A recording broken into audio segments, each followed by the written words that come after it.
Focus. Where focus goes, energy flows. Tony Robbins. This chapter is about focus and confidence. Confidence is having the feeling or belief that you, or someone else, can do something well or succeed at a goal. Confidence also refers to a feeling of certainty in a particular event or outcome, or that an idea or statement is true. If your confidence is low, it's fairly easy to figure out what can happen to your goals. On the one hand, you will question whether you have the ability to be successful. On the other hand, you won't believe in your own goals. And that's about the worst place you can be in terms of success. It's important to strengthen your confidence while working on building a new habit because it's the most effective tool you can have to fight the fear of falling on your face. If your confidence is low, there are specific actions you can take to turn things around. Start by feeding your mind a constant stream of affirmative thoughts. This does take some effort and practice, but the payoff is well worth the effort. The goal is to keep your self-talk focused with positive statements that encourage you to believe you can and will achieve the desired result. Once your confidence is secure, it will be easier to ignore distractions and stay on track throughout the day. When your focus is clear, you'll waste less time and have more energy for the things that really matter. What if you have trouble concentrating on what you need to accomplish? The ability to remain focused on one thing for the time it takes to see it all through to completion is vital to success. Without this persistence, it will take a lot longer to reach your goals, leading to an increase in the likelihood that you'll abandon them altogether. People fight taking things one day at a time, confident and focused. They will always want the day to hurry up. We don't want to age, yet we rush through life to get to the finish line. On Mondays, we wish it was Wednesdays. On Wednesdays, we're longing for Friday. And every day we watch the clock and ask ourselves, is it 5 yet? If it sounds like you, it may be time to rethink your career choice. People, stop looking at the clock. It's time to get real. Most people exist from one paycheck to another, never realizing their full potential to create the life that they want for themselves. Look, your life is your responsibility. Get up and do something now, not later. Get your confidence on and get some progress done. Make a decision. Set a simple goal. Take one day and do one thing, and make it spectacular. One day at a time, follow the plan, stick to the schedule, eliminate distractions, keep your hands to yourself, and don't hurt anybody. If you fail, get up like you meant it and try again. See, you can do it. I love using AA as an example because I have personal experience with it. It works. I know this because it saved my life. AA has a book out called The 12 Steps for Everyone. Get a copy and read it. Or if you think you might have a problem with drugs or alcohol, read AA's big book. Better still, read it even if you don't have a problem. It's a great book. One reason why AA's 12-step program has shown a history of success is because the program asks you to be brutally honest with yourself. For the alcoholic, there's also the addition of new behavior that flies in the face of the alcoholic's daily drinking routine. It's a tough change to stop drinking and start hanging around with a group of sober people. Yuck. For the alcoholic, this reality at first has them thinking, poor me, when it used to be pour me a drink. This is my life. This is no life that I want. Unfortunately, every alcoholic has to hit bottom before they can look up. AA calls this the gift of desperation. You may be able to see how similar this is to failure, but if they keep going, they soon begin to realize that they have been given a gift for life that may not come again.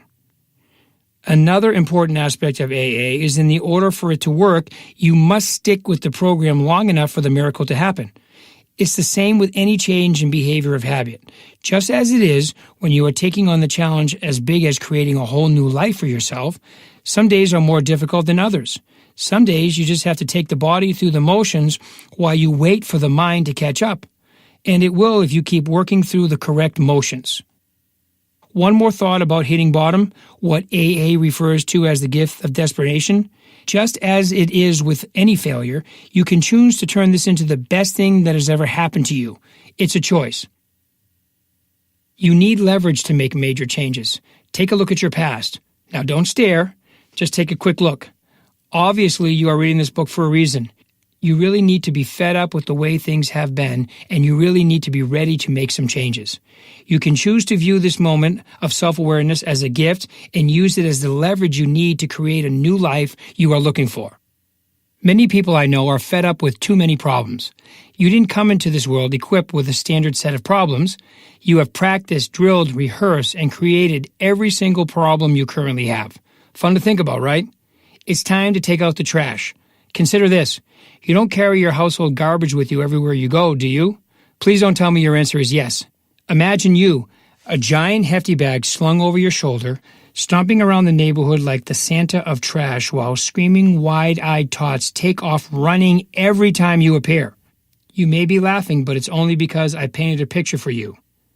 What I'm really talking about is the trash in your mind. Just because you can't see something doesn't mean it isn't affecting you. Throw out the garbage and get to work, one day at a time, confident and focused. Reality distortion field. If this is the first time you have seen these words, reality distortion fields, RDF, you might think it's the title of a Star Trek episode or maybe a sexy new cocktail. The term actually did come from a Star Trek episode, but the idea gained a footing in the business world when it was used to describe the leadership style of Apple Computer's founder, Steve Jobs. Jobs was known for attaining the seemingly impossible by persuading his employees and creative teams to alter their view of reality, that is, to suspend their belief.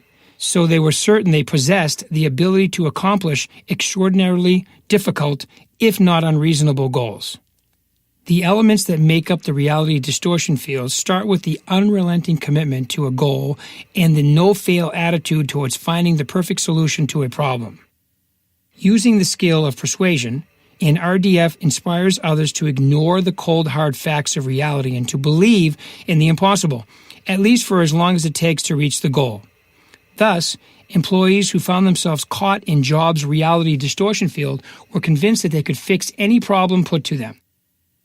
Business leaders have used RDF techniques to motivate their employees so that they will meet demanding company goals, and because it is such an effective method of persuasion, it is a natural fit for sales.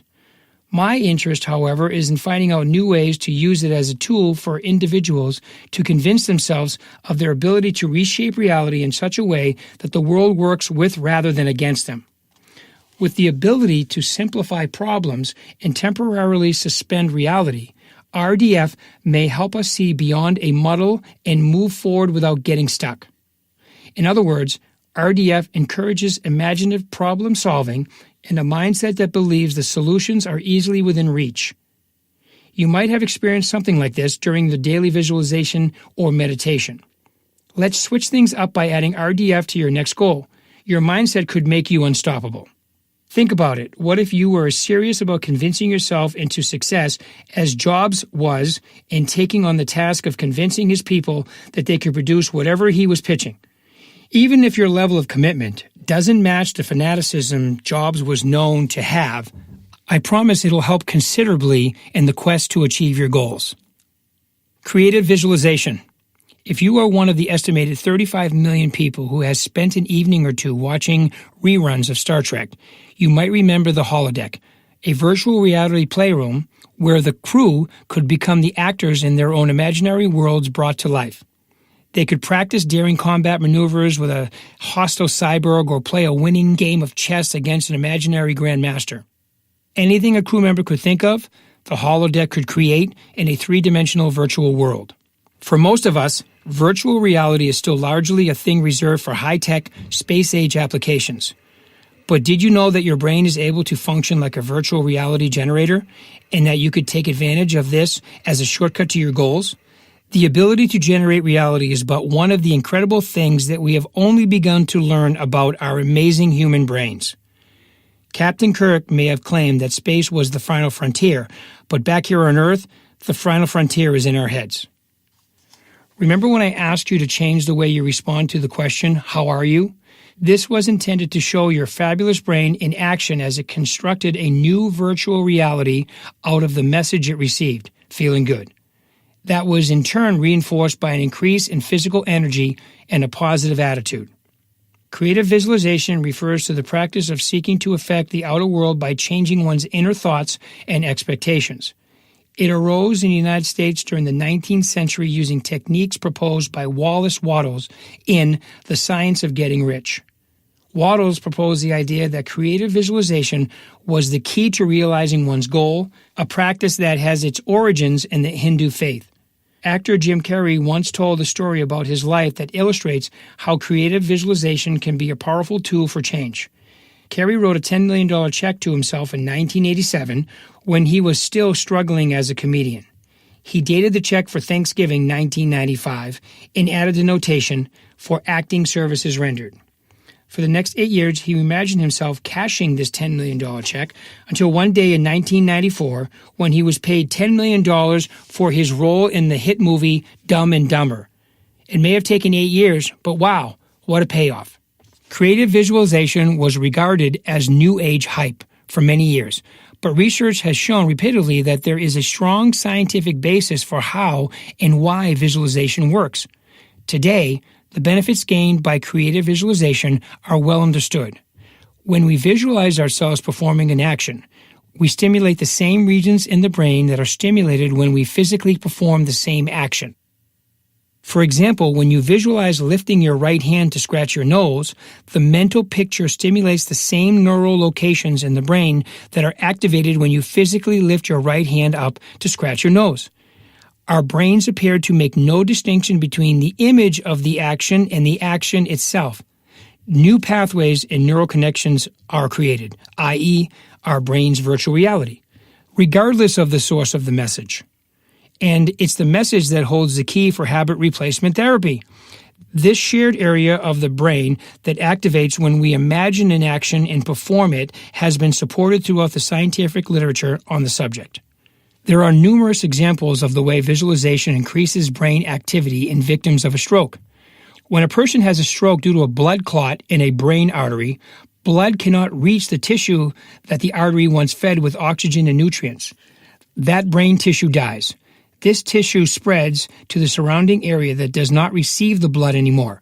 However, if a person with the same kind of localized stroke is able to form a mental image of moving the affected arm or leg, blood flow within the brain at the affected site increases and the surrounding brain tissue may be saved. Imagining moving a limb, even after it has been paralyzed, after a stroke, increases brain blood flow enough to diminish the amount of tissue death. This is powerful support of the effectiveness of creative visualization. Using imagery to maximize your potential. Tell your brain about the plan to maximize your potential using 1,000 words, and your brain is likely to get bored midway and take a nap. But draw in a colorful picture of your plan, and the response is rapturous attention. Your brain has no trouble with the words, but who doesn't love a great illustration?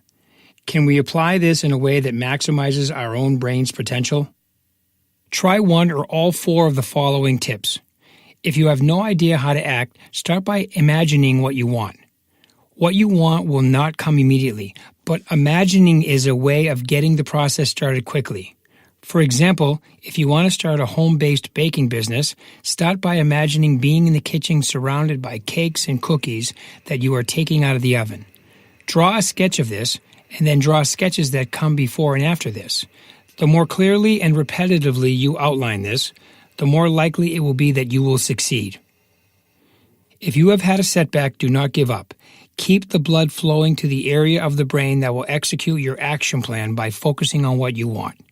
People are often distracted by their fears. All this will do is increase blood flow to the region in your brain that will stop your actions. Remember, a failure is not a final statement that you will not succeed. It is information that your vision has been changed, refined, or simply repeated. When you start your visualization, construct the image when your mind is free of worries and stress, even if you have to carve out an imaginary world to do this. When you visualize while worrying, it is like painting with a shaky brush. Calmness and peace increases the creativity of your mental brushstrokes. If your confidence is low, use visualization of your goals to help increase your confidence. Practice makes perfect. Repeat these visualizations every day. As you imagine your goal and the process more clearly, your confidence will increase enough to execute on your desired goal. These are just a few ways that your visualization can help maximize your brain's awesome potential. Creative visualization is not the grown-up version of a child's game of make-believe. It is one of the many tools with principles grounded in science that can help you reach your goals. Practice using the mind to paint the pictures that you desire. When you do this, your brain will act in accordance with your vision. Just be aware of what you feed your brain.